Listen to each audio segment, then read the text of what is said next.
देता हूं। साथियों, इस बार का गणतंत्र दिवस बहुत विशेष है। ये भारतीय गणतंत्र की 75वीं वर्षगांठ है। इस वर्ष संविधान लागू होने के 75 साल हो रहे हैं। मैं संविधान सभा के उन सभी महान व्यक्तित्वों को नमन करता हूं जिन्होंने हमें हमारा पवित्र संविधान दिया। संविधान सभा के दौरान अनेक विषयों पर लंबी लंबी चर्चाएं हुई। वो चर्चाएं संविधान सभा के सदस्यों के विचार, उनकी वो वाणी हमारी बहुत बड़ी धरोहर है। आज मन की बात में मेरा प्रयास है कि आपको कुछ महान नेताओं की ओरिजिनल आवाज सुनाऊं। साथियों, जब संविधान सभा ने अपना काम शुरू किया तो बाबा साहब आम्बेडकर ने परस्पर सहयोग को लेकर एक बहुत महत्वपूर्ण बात कही थी। उनका ये संबोधन इंग्लिश में है। मैं उसका एक अंश आपको सुनाता हूं। So far as the ultimate goal is concerned, I think none of us need have any apprehensions. None of us need have any doubt. But my fear, which I must express clearly, is this. Our difficulty, as I said, is not about the ultimate future. Our difficulty is how to make the heterogeneous mess that we have today take a decision in common and march in a cooperative way on that road which is bound to lead us to unity. Our difficulty is not with regard to the ultimate. Our difficulty is with regard to the beginning. साथियों, बाबा साहब इस बात पर जोर दे रहे थे कि संविधान सभा एक साथ एक मत हो और मिलकर सर्वहित के लिए काम करे। मैं आपको संविधान सभा की एक और ऑडियो क्लिप सुनाता हूं। ये ऑडियो डॉक्टर राजेंद्र प्रसाद जी का है, जो हमारी संविधान सभा के प्रमुख थे। आइए डॉक्टर राजेंद्र प्रसाद जी को सुनते हैं। हमारा इतिहास बताता है और हमारी संस्कृति सिखाती है कि हम शांति प्रिय हैं और रहें। हमारा साम्राज्य, हमारी फतेह दूसरे तरह की रही है। हमने दूसरों को जंजीरों से, चाहे वो लोहे की हो या सोने की, कभी नहीं बांधने की कोशिश की। हमने दूसरों को अपने साथ लोहे के जंजीर से भी ज्यादा मजबूत मगर सुंदर और सुखद रेशम के धागे से बांध रखा है, और वो बंधन धर्म का है, संस्कृति का है, ज्ञान का है। हम अब भी उसी रास्ते पर चलते रहेंगे और हमारी एक ही इच्छा और अभिलाषा है। वो अभिलाषा ये है कि हम संसार में सुख और शांति कायम करने में मदद पहुंचा सकें और संसार के हाथों में सत्य और अहिंसा वो अचूक हथियार दे सकें जिसने हमें आज आजादी तक पहुंचाया है। हमारी जिंदगी और संस्कृति में कुछ ऐसा है जिसने हमें समय के थपेड़ों के बावजूद जिंदा रहने की शक्ति दी है। अगर हम अपने आदर्शों को सामने रखे रहेंगे तो हम संसार की बड़ी सेवा कर पाएंगे। साथियों, डॉक्टर राजेंद्र प्रसाद जी ने मानवीय मूल्यों के प्रति देश की प्रतिबद्धता की बात कही थी। अब मैं आपको डॉक्टर श्यामा प्रसाद मुखर्जी की आवाज सुनाता हूं। उन्होंने अवसरों की समानता का विषय उठाया। डॉक्टर श्यामा प्रसाद मुखर्जी ने कहा था, I hope, sir, that we shall go ahead with our work in spite of all difficulties and thereby help to create that great India, which will be the motherland of not this community or that, not this class of it, but of every person, man, woman and child inhabiting in this great land, irrespective of race, caste, creed or community. Everyone to have an equal opportunity so that he or she can develop himself and herself according to the best talent and serve the great common motherland of India. साथियों, मुझे उम्मीद है आपको भी संविधान सभा की debate से ये ओरिजिनल ऑडियो सुनकर अच्छा लगा होगा। हम देशवासी को इन विचारों से प्रेरणा लेकर ऐसे भारत के निर्माण के लिए काम करना है जिस पर हमारे संविधान निर्माताओं को भी गर्व हो। साथियों, गणतंत्र दिवस से एक दिन पहले 25 जनवरी को नेशनल वोटर्स डे है। ये दिन इसलिए अहम है क्योंकि इस दिन भारतीय निर्वाचन आयोग की स्थापना हुई थी। इलेक्शन कमीशन, हमारे संविधान निर्माताओं ने संविधान में हमारे चुनाव आयोग को लोकतंत्र में लोगों की भागीदारी को बहुत बड़ा स्थान दिया है। देश में जब 1951-52 में पहली बार चुनाव हुए तो कुछ लोगों को संशय था कि क्या देश का लोकतंत्र जीवित रहेगा, लेकिन हमारे लोकतंत्र ने सारी आशंकाओं को गलत साबित किया। आखिर भारत मदर ऑफ डेमोक्रेसी है। बीते दशकों में भी देश का लोकतंत्र सशक्त हुआ है, समृद्ध हुआ है। मैं चुनाव आयोग का भी धन्यवाद दूंगा जिसने समय समय पर हमारी मतदान प्रक्रिया को आधुनिक बनाया है, मजबूत किया है। आयोग ने जनशक्ति को और शक्ति देने के लिए तकनीकी शक्ति का उपयोग किया। मैं चुनाव आयोग को निष्पक्ष चुनाव के उनके कमिटमेंट के लिए बधाई देता हूं। मैं देशवासियों से कहूंगा कि वो ज्यादा से ज्यादा संख्या में अपने मत के अधिकार का उपयोग करें, हमेशा करें और देश के डेमोक्रेटिक प्रोसेस का हिस्सा भी बने और इस प्रोसेस को सशक्त भी करें। मेरे प्यारे देशवासियों, प्रयागराज में महाकुंभ का श्री गणेश हो चुका है। चिरस्मरणीय जन सैलाब, अकल्पनीय दृश्य और समता समरसता का असाधारण संगम। इस बार कुंभ में कई दिव्य योग भी बन रहे हैं। कुंभ का ये उत्सव विविधता में एकता का उत्सव मनाता है। संगम की रेती पर पूरे भारत के, पूरे विश्व के लोग जुड़ते हैं।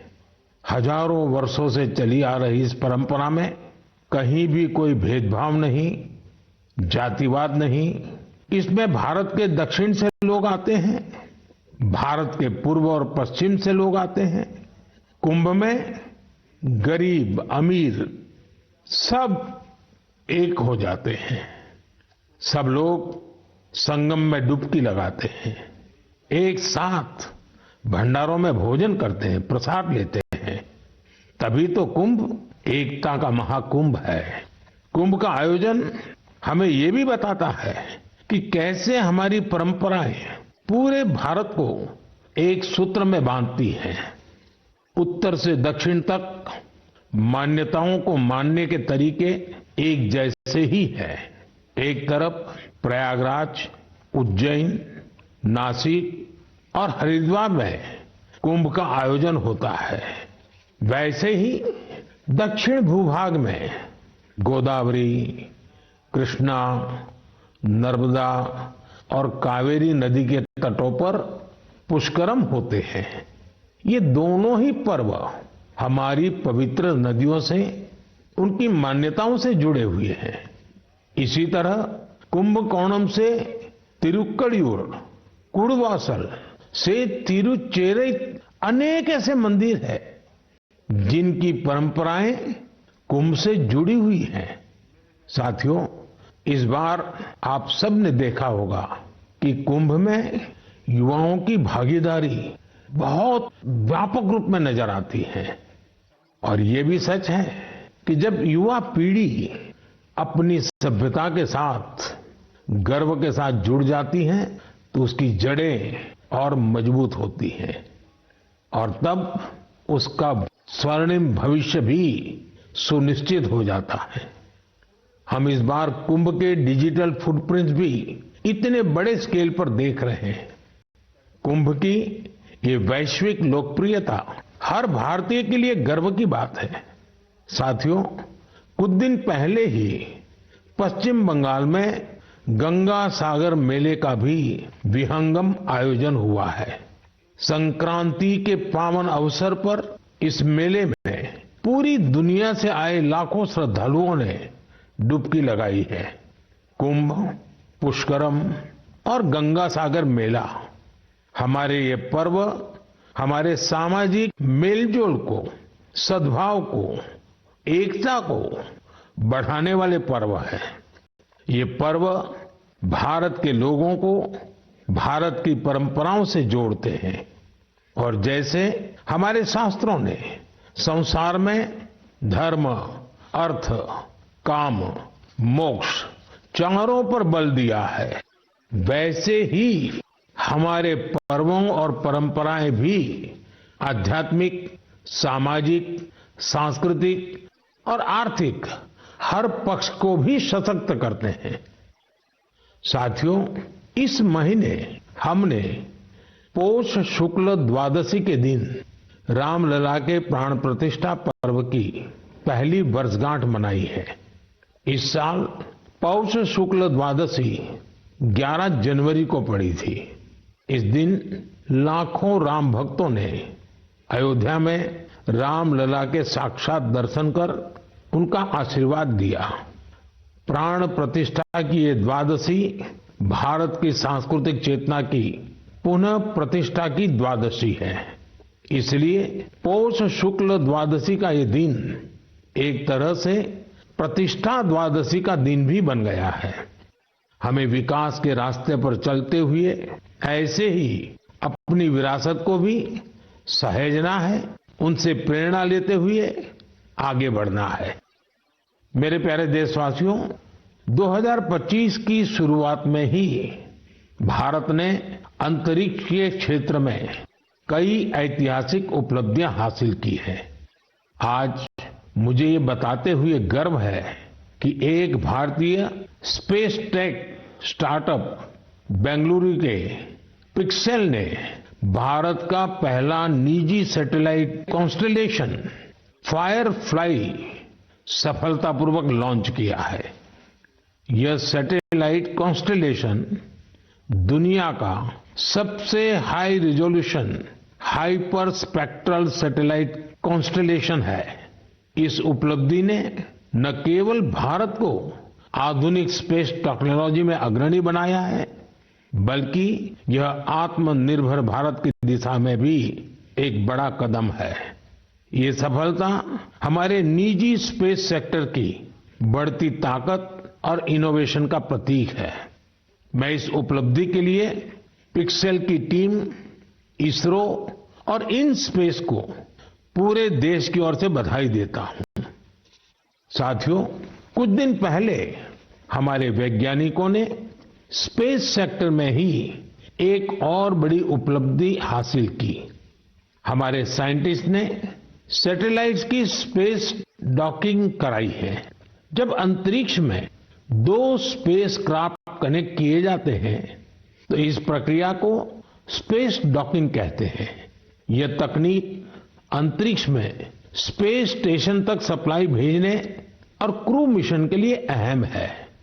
भारत ऐसा चौथा देश बना है जिसने ये सफलता हासिल की है। साथियों, हमारे वैज्ञानिक अंतरिक्ष में पौधे उगाने और उन्हें जीवित रखने के प्रयास भी कर रहे हैं। इसके लिए इसरो के वैज्ञानिकों ने लोबिया के बीज को चुना। 30 दिसंबर को भेजे गए ये बीज अंतरिक्ष में ही अंकुरित हुए। ये एक बेहद प्रेरणादायक प्रयोग है जो भविष्य में स्पेस में सब्जियों उगाने का रास्ता खोलेगा। ये दिखाता है कि हमारे वैज्ञानिक कितनी दूर की सोच के साथ काम कर रहे हैं। साथियों, मैं आपको एक और प्रेरणादायक पहल के बारे में बताना चाहता हूं। आईआईटी मद्रास का एक्सटेम केंद्र अंतरिक्ष में मैन्युफैक्चरिंग के लिए नई तकनीकों पर काम कर रहा है। ये केंद्र अंतरिक्ष में 3D printed buildings, metal forms और ऑप्टिकल फाइबर जैसे तकनीकों पर रिसर्च कर रहा है। ये सेंटर बिना पानी के कंक्रीट निर्माण जैसी क्रांतिकारी विधियों को भी विकसित कर रहा है। एक्सटेम की ये रिसर्च भारत के गगनयान मिशन और भविष्य के स्पेस स्टेशन को मजबूती देगी। इससे मैन्युफैक्चरिंग में आधुनिक टेक्नोलॉजी के भी नए रास्ते खुलेंगे। साथियों, ये सभी उपलब्धियां इस बात का प्रमाण है कि भारत के वैज्ञानिक और इनोवेटर्स भविष्य की चुनौतियों का समाधान देने के लिए कितने विजनरी हैं। हमारा देश आज स्पेस टेक्नोलॉजी में नए कीर्तिमान स्थापित कर रहा है। मैं भारत के वैज्ञानिकों, इनोवेटर्स और युवा उद्यमियों को पूरे देश की ओर से शुभकामनाएं देता हूं। मेरे प्यारे देशवासियों, आपने कई बार इंसानों और जानवरों के बीच गजब की दोस्ती की तस्वीरें देखी होगी। आपने जानवरों की वफादारी की कहानियां सुनी होगी। जानवर पालतू हो या जंगल में रहने वाले पशु, इंसानों से उनका नाता कई बार हैरान कर देता है। जानवर भले बोल नहीं पाते, लेकिन उनकी भावनाओं को, उनके हाव भाव को इंसान भली भांति भांप लेते हैं। जानवर भी प्यार की भाषा को समझते हैं, उसे निभाते भी हैं। मैं आपसे असम का एक उदाहरण साझा करना चाहता हूं। असम में एक जगह है नौगांव। नौगांव हमारे देश की महान विभूति श्रीमद शंकरदेव जी का जन्म स्थान भी है। यह जगह बहुत ही सुंदर है। यहाँ हाथियों का भी एक बड़ा ठिकाना है। इस क्षेत्र में कई घटनाएं देखी जा रही थी, जहां हाथियों के झुंड फसलों को बर्बाद कर देते थे। किसान परेशान रहते थे, जिससे आसपास के करीब 100 गांवों के लोग बहुत परेशान थे। लेकिन गांव वाले हाथियों की भी मजबूरी समझते थे। उन्हें पता था कि हाथी भूख मिटाने के लिए खेतों का रुख कर रहे हैं। इसलिए गांव वालों ने इसका समाधान निकालने की सोची। गांव वालों की एक टीम बनी, जिसका नाम था हाथी बंधु। हाथी बंधुओं ने सूझबूझ दिखाते हुए करीब 800 बीघा बंजर भूमि पर एक अनूठी कोशिश की। यहां गांव वालों ने आपस में मिलजुल कर नेपियर ग्रास लगाई। इस घास को हाथी बहुत पसंद करते हैं। इसका असर ये हुआ कि हाथियों ने खेतों की ओर जाना कम कर दिया। यह हजारों गांव वालों के लिए बहुत राहत की बात है। उनका ये प्रयास हाथियों को भी खूब भाया है। साथियों, हमारी संस्कृति और विरासत हमें आसपास के पशु पक्षियों के साथ प्यार से रहना सिखाती है। ये हम सभी के लिए बहुत खुशी की बात है कि बीते 2 महीनों में हमारे देश में 2 नए टाइगर रिजर्व्स जुड़े हैं। इनमें से एक है छत्तीसगढ़ में गुरु घासीदास तमोर पिंगला टाइगर रिजर्व और दूसरा है एमपी में राता पानी टाइगर रिजर्व। मेरे प्यारे देशवासियों, स्वामी विवेकानंद जी ने कहा था, जिस व्यक्ति में अपने आइडिया को लेकर जुनून होता है, वही अपने लक्ष्य को हासिल कर पाता है। किसी आइडिया को सफल बनाने के लिए हमारा पैशन और डेडिकेशन सबसे जरूरी होता है। पूरी लगन और उत्साह से ही इनोवेशन, क्रिएटिविटी और सफलता का रास्ता अवश्य निकलता है। कुछ दिन पहले ही स्वामी विवेकानंद जी की जयंती पर मुझे विकसित भारत यंग लीडर्स डायलॉग का हिस्सा बनने का सौभाग्य मिला। यहां मैंने देश के कोने कोने से आए युवा साथियों के साथ अपना पूरा दिन बिताया। युवाओं ने स्टार्टअप्स, कल्चर, विमेन, यूथ और इंफ्रास्ट्रक्चर जैसे कई सेक्टर्स को लेकर अपने आइडियाज शेयर किए। यह कार्यक्रम मेरे लिए बहुत यादगार रहा। साथियों, कुछ दिन पहले ही स्टार्टअप इंडिया के 9 साल पूरे हुए हैं। हमारे देश में जितने स्टार्टअप्स 9 साल में बने हैं, उनमें से आधे से ज्यादा टियर 2 और टियर 3 शहरों से हैं। और जब ये सुनते हैं तो हर हिंदुस्तानी का दिल खुश हो जाता है। यानी हमारा स्टार्टअप कल्चर बड़े शहरों तक ही सीमित नहीं है। और आपको यह जानकर हैरानी होगी कि छोटे शहरों के स्टार्टअप्स में आधे से ज्यादा का नेतृत्व हमारी बेटियां कर रही हैं। जब यह सुनने को मिलता है कि अंबाला, हिसार, कांगड़ा, चेंगलपट्टू, बिलासपुर, ग्वालियर और वाशिम जैसे शहर स्टार्टअप्स के सेंटर बन रहे हैं तो मन आनंद से भर जाता है। नागालैंड जैसे राज्य में पिछले साल स्टार्टअप्स के रजिस्ट्रेशन में 200% से अधिक की वृद्धि हुई है। Waste management, non renewable energy, biotechnology और लॉजिस्टिक्स ऐसे सेक्टर हैं जिनसे जुड़े स्टार्टअप सबसे ज्यादा देखे जा रहे हैं। ये कन्वेंशनल सेक्टर्स नहीं है, लेकिन हमारे युवा साथी भी तो कन्वेंशनल से आगे की सोच रखते हैं, इसलिए उन्हें सफलता भी मिल रही है। साथियों, 10 साल पहले जब कोई स्टार्टअप के क्षेत्र में जाने की बात करता था तो उसे तरह तरह के ताने सुनने को मिलते थे। कोई ये पूछता था कि आखिर स्टार्टअप होता क्या है, तो कोई कहता था कि इसे कुछ होने वाला नहीं है। लेकिन अब देखिए, एक दशक में कितना बड़ा बदलाव आ गया। आप भी भारत में बन रहे नए अवसरों का भरपूर लाभ उठाएं। अगर आप खुद पर विश्वास रखेंगे तो आपके सपनों को भी नई उड़ान मिलेगी। मेरे प्यारे देशवासियों, नेक नियत से निस्वार्थ भावना के साथ किए गए कामों की चर्चा दूर सुदूर पहुंच ही जाती है। और हमारा मन की बात तो इसका बहुत बड़ा प्लेटफॉर्म है।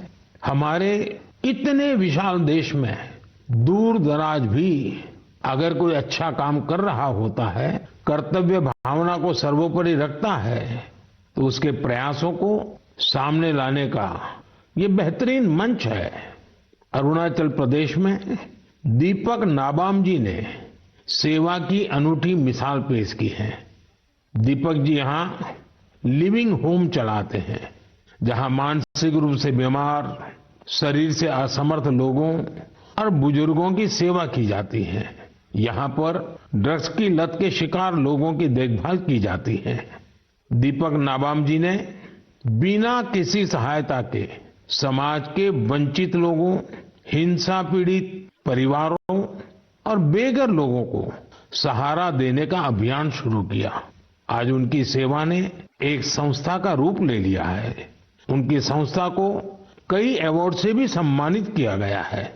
लक्षद्वीप के कवरत्ती द्वीप पर नर्स के रूप में काम करने वाली के हिडुम्बी जी, उनका काम भी बहुत प्रेरित करने वाला है।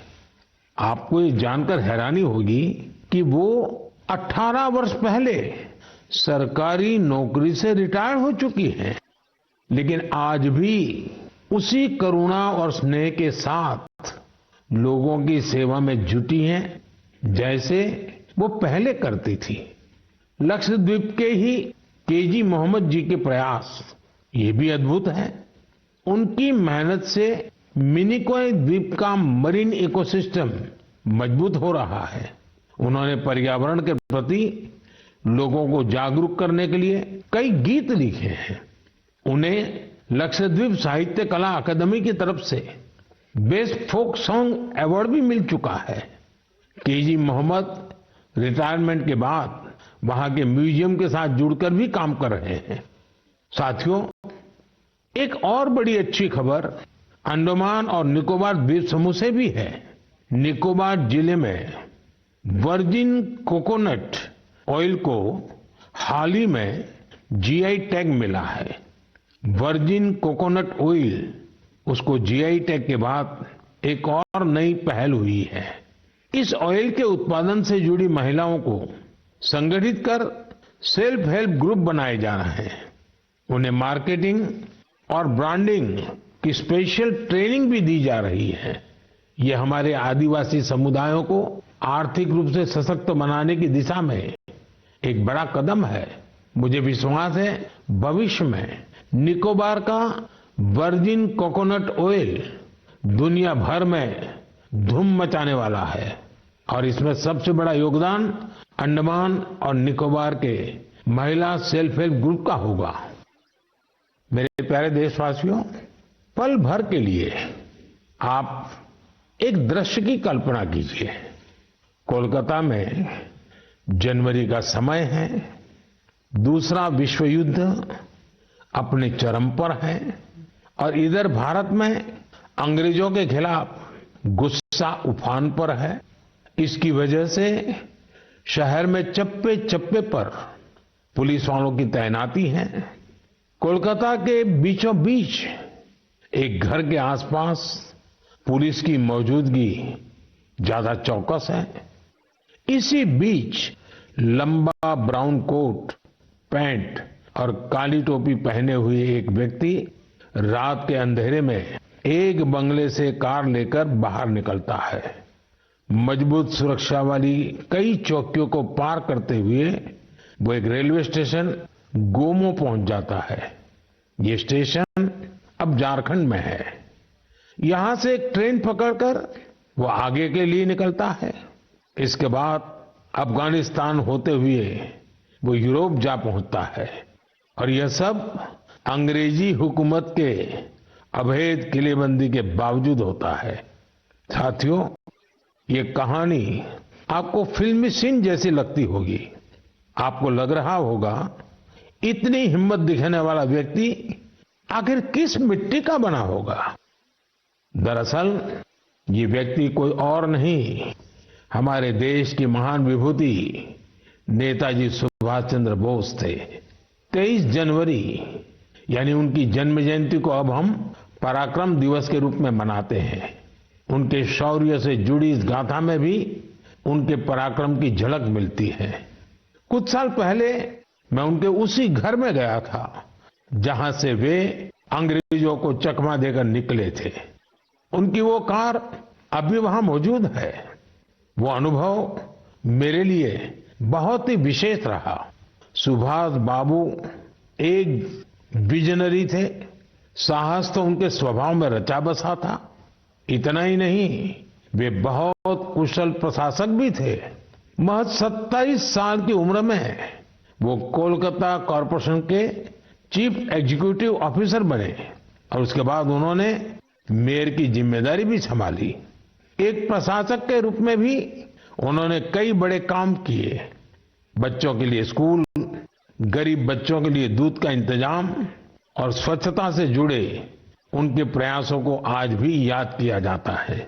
नेताजी सुभाष का रेडियो के साथ भी गहरा नाता रहा है।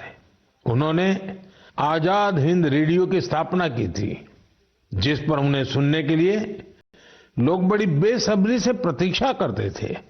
उनके संबोधनों से विदेशी शासन के खिलाफ लड़ाई को एक नई ताकत मिलती थी।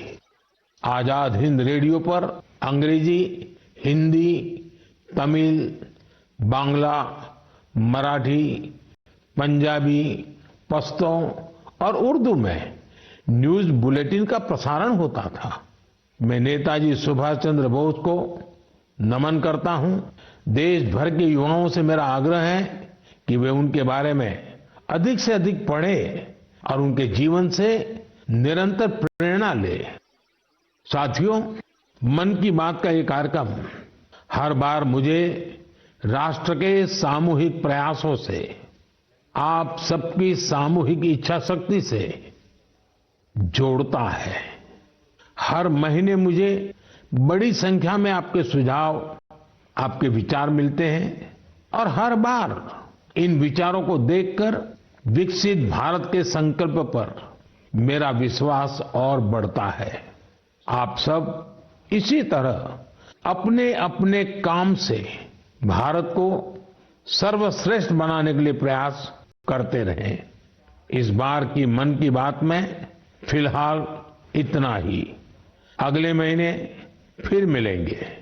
भारतवासियों की उपलब्धियां, संकल्पों और सिद्धियों की नई गाथाओं के साथ। बहुत बहुत धन्यवाद। नमस्कार। So this was the 118th episode of Mann Ki Baat and the first episode of the year 2025. The Prime Minister addressing the nation and speaking about various topics and about the icons of India. Well, with that, let's shift our attention now. 70 hours after actor Saif Ali Khan was stabbed in his own house.